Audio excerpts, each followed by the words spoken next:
In this video, we will solve a very nice question on last digit, or you can say unit digit. We have to find unit digit of 3 raised power 40.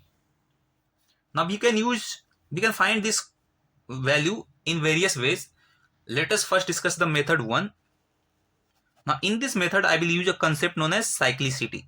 Now this is a very important concept in number theory or number system. Now what does cyclicity say? So in cyclicity, what we do is we try to find a pattern which is repeatable in its existence. For example, what I will do is, let's say 3 raised power 1. What is the unit digit? I will note down the unit digit here. So this is 3. 3 raised power 2, unit digit 9. 3 raised power 3, unit digit 7, right? 27, so 7. 3 raised power 4, 1. So what you can do is you can keep on multiplying by 3. You will get the unit digit and consider only the unit digit. Okay, so you will find. Now notice here, 3 raised power 5.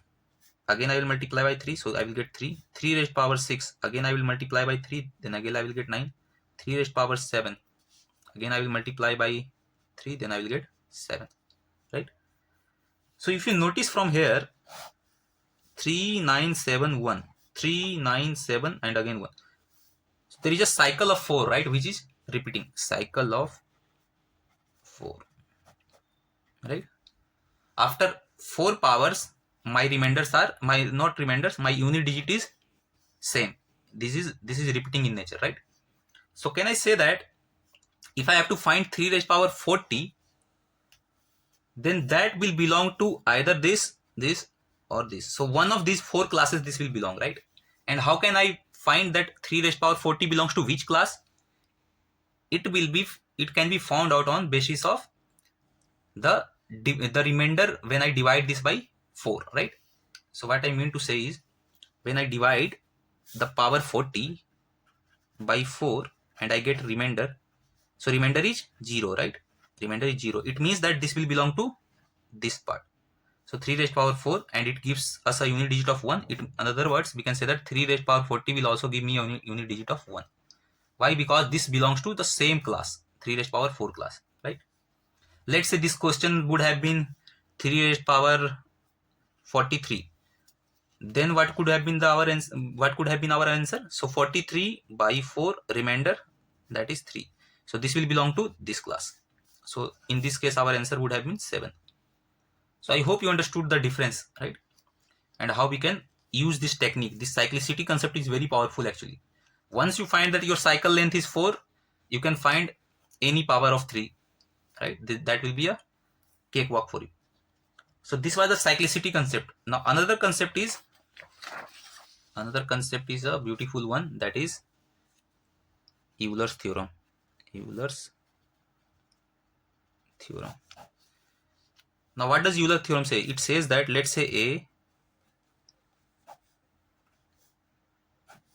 I will explain this. So it says that, let's say there are two numbers a and n which are co-prime. Okay, so a and n are co-prime. Then when I raise this a to phi of n, now what is phi of n? So phi of n is totient or Euler function.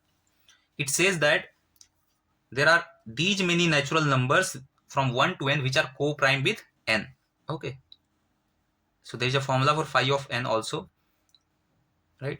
So I will not explain this Euler's theorem in detail here. I will simply tell this part, and if you want to explore more on this part, then I will make a video on Euler's theorem in future. Okay, so phi of n, so this will give me remainder of 1. Okay, now tell me one thing, if I want to find the unit digit of any number, can I say that this is equal to, unit digit is equal to, this is equivalent to finding remainder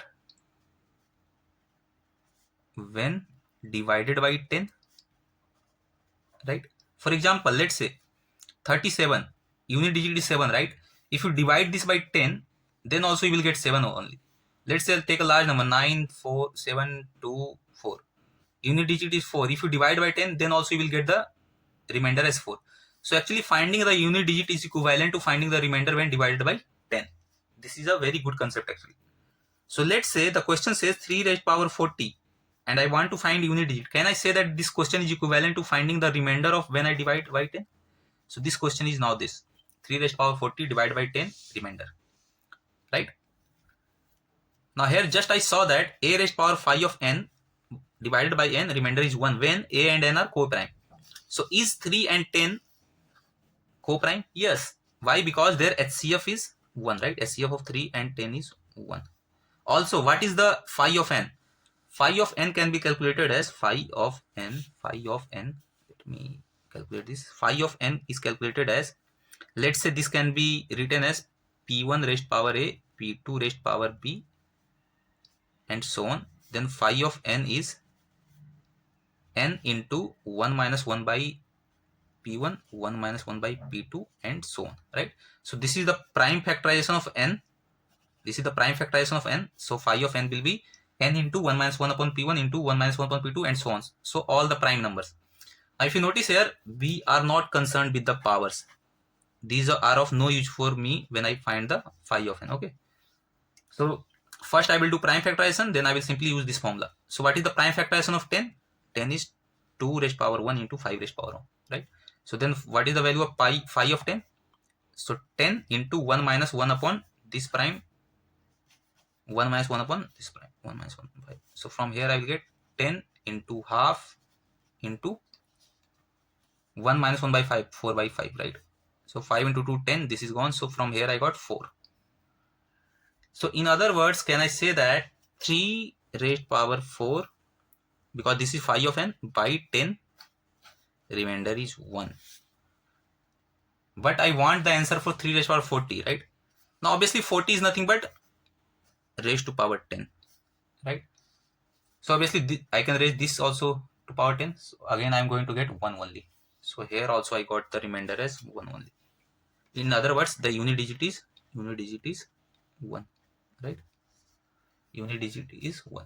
So this way we can solve such questions. So from this cyclicity also I got 1, and this Euler's theorem also I got.